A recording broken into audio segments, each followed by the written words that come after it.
আপনার চুলে অনেক কালার করা, চুল অনেক পাতলা, ভলিউম স্ট্রেট করতে চাচ্ছেন। এই চুলে ভলিউম স্ট্রেট করা যাবে কি না অনেকেই জানতে চেয়েছেন। কালার করা চুল কিন্তু ভলিউম স্ট্রেট করতে চাচ্ছেন, চুল পাতলা, রিবন্ডিং করতে চাচ্ছেন না। কিন্তু এরকম কালার চুলে যদি কেউ ভলিউম স্ট্রেট করতে চান তাহলে চুল ভেঙে যাবে, পড়ে যাবে, নষ্ট হয়ে যাবে। এই চুলে আজকে করা হচ্ছে রিবন্ডিং, লরিয়াল এক্সটেনশো হেয়ার রিবন্ডিং।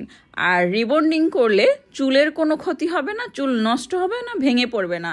কারণ রিবন্ডিং করার আগে এই চুল শ্যাম্পু করে ট্রিটমেন্ট করা হয়েছে, আর ট্রিটমেন্ট করার পরে চুলে ফার্স্ট কেমিক্যালটা অ্যাপ্লাই করা হয়েছে এবং 1 ঘন্টার মতো রেখে চুল ওয়াশ করে এখন স্ট্রেটনার দিয়ে স্ট্রেট করা হচ্ছে।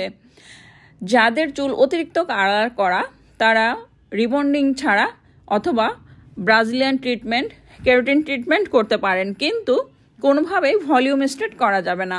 ভলিউম স্ট্রেট করলে যেটা হবে, চুল ভেঙে যাবে, পড়ে যাবে, নষ্ট হয়ে যাবে। কোনোভাবেই ভলিউম স্ট্রেট এই চুলে করা যাবে না, এই রকমের কালার চুলে করা যাবে না।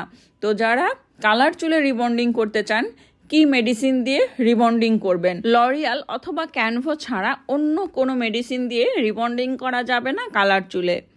এবং কালার চুলে আপনি চাইলে ট্রিটমেন্ট করতে পারেন, ব্রাজিলিয়ান ট্রিটমেন্ট অথবা বোটক্স ট্রিটমেন্টটা নিতে পারেন। এছাড়া অন্য কিছু করা যাবে না, তাহলে চুল ভেঙে পড়বে, নষ্ট হয়ে যাবে। তো স্ট্রেটনার দিয়ে স্ট্রেট করার পরে এখন সেকেন্ড যে মেডিসিনটা আছে সেটা চুলে অ্যাপ্লাই করে চুল ওয়াশ করা হয়েছে, ট্রিটমেন্ট দেওয়া হয়েছে আবারও। তো এই যে কমপ্লিট করা হলো রিবন্ডিং।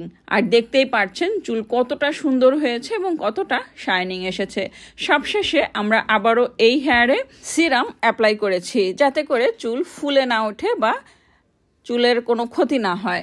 তো যাদের চুল কালার করা তারা অবশ্যই রিবন্ডিং করতে পারেন এবং ট্রিটমেন্টটা নিতে পারেন, বোটক্স অথবা ব্রাজিলিয়ান ট্রিটমেন্ট, এবং চলে আসতে পারেন আমাদের পার্লারে।